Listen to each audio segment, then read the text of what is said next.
புன்னகை புன்னகை புரியும் பூமகளே உன் சன்னதி வர வேண்டும் அப்படின்னு ஒரு பாடல் கூட கேள்வி. அம்பாளை பார்க்கின்ற பொழுது எப்பொழுதும் சிரித்து கொண்டே இருக்க வேண்டும். அந்த அலங்காரம் பார்த்தாலே நமக்கு சிரிச்சுக்கிட்டே இருக்கும். அப்பதான் நம்முடைய வாழ்க்கையும் சந்தோஷமாக இருக்கும்.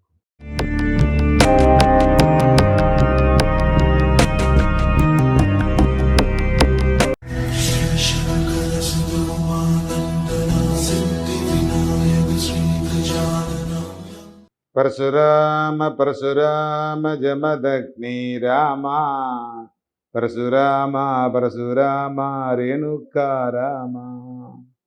எல்லாம் வல்ல அன்னை மூகாம்பிகையினுடைய துணையோடு இன்றைய சிந்தனை. இந்த புன்னகை அப்படிங்கிறது நாமும் எப்பொழுதும் புன்னகையோடு இருக்க வேண்டும். அப்படி புன்னகையோடு நாம் இருந்தால்தான் நம்மை பார்க்கின்றவர்களும் நம்மோடு இருக்கின்றவர்களும் சந்தோஷமாக இருப்பார். இப்ப நான் காலம்பரை எந்திரிச்ச உடனே ஒரு கோபமாகவே இருக்கிறேன்னு வச்சுங்க.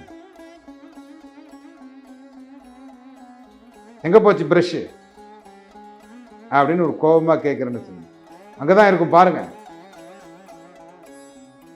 அடுத்த பதில், இல்லையா? அது மாதிரி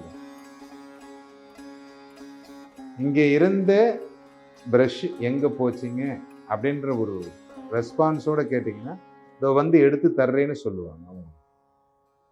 அதனால இந்த புன்னகை அப்படிங்கிறது ரொம்ப முக்கியமானது. உலகில் அதிகமான மாரடைப்பு ஏற்படுகிறது அப்படின்னா அதுக்கு காரணம் மன அழுத்தம் தான். ஏன்னா மனம் விட்டு சிரித்தால் தான் நோய் விட்டு போகும். மனம் விட்டு சிரிப்பதற்கு இன்றைய நிலைமை, சிரிக்கின்ற இடம் ரொம்ப குறைவாக இருக்கிறது. ஏன்னா நகைச்சுவை அப்படிங்கிற பேர்ல சிரிப்பை கொடுக்கக்கூடிய நகைச்சுவைகள் இல்லை. சிரிக்க வைக்கிறோம் அப்படின்னு சொல்லிட்டு என்னமோ நம்மை கோபப்படுத்துகின்ற அளவுக்கு தான் அந்த நகைச்சுவைகள் அமைகிறது. ஒரு காலத்தில் இருந்த நகைச்சுவையாளர்கள் இன்றைக்கு இல்லை. ஆனால் நமக்கு இந்த புன்னகை அப்படிங்கிறது ரொம்ப முக்கியமானது.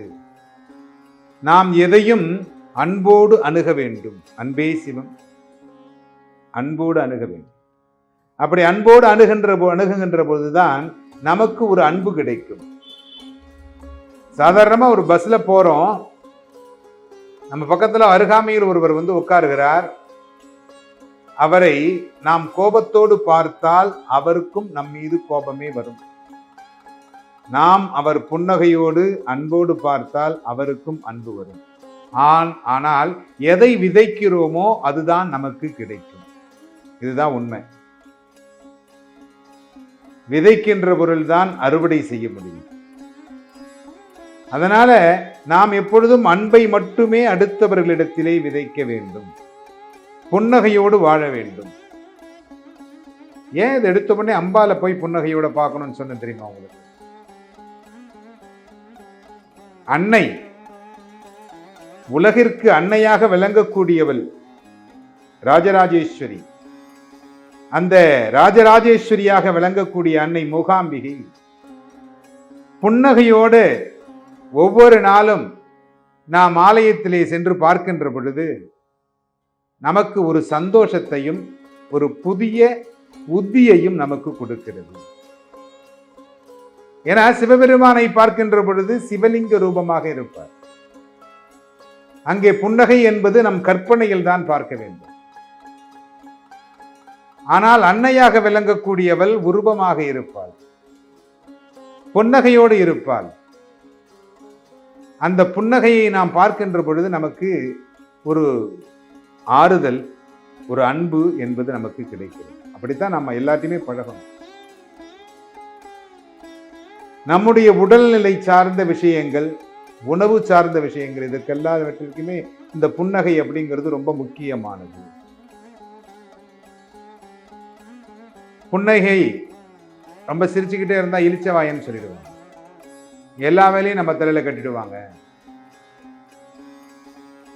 உன்னால் செய்ய முடிந்த வேலை மட்டுமே நீ செய்ய முடியும். இறைவன் ஒரு பதிவு மட்டும் ஞாபகத்தில் வச்சுங்க. இறைவன் ஒரு பலுவை உங்களிடத்தில் கொடுக்கிறான் என்றால் அந்த பலு உன்னால் தூக்க முடியும் என்பதை தெரிந்து கொண்டுதான் கொடுக்கிறான். அது மாதிரி நீங்கள் இளிச்சவாயன் என்று ஒருவர் சொல்லுகிறார்கள் என்று எப்பொழுதும் கவலைப்படாதீர்கள். சிரித்துக்கொண்டே இருக்க வேண்டும். அந்த சிரிப்புத்தான் உங்களுடைய வாழ்க்கையில் மிக முக்கியமான இடங்களுக்கு உங்களை அழைத்து செல்லும். சந்தோஷம் அப்படிங்கிறது மனிதனுக்கு ரொம்ப முக்கியம்.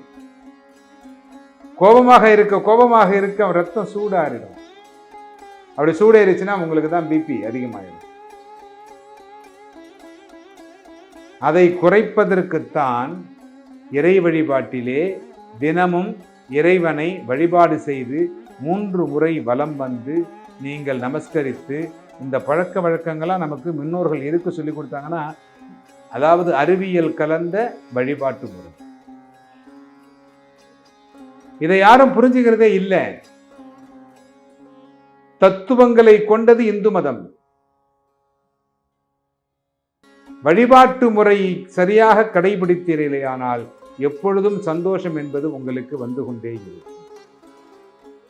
புன்னகையோடு நீங்கள் எல்லோரும் சந்தோஷமாக இருக்க எல்லாம் வல்ல சுவாமிநாத சுவாமியை பிரார்த்தனை செய்கிறேன்.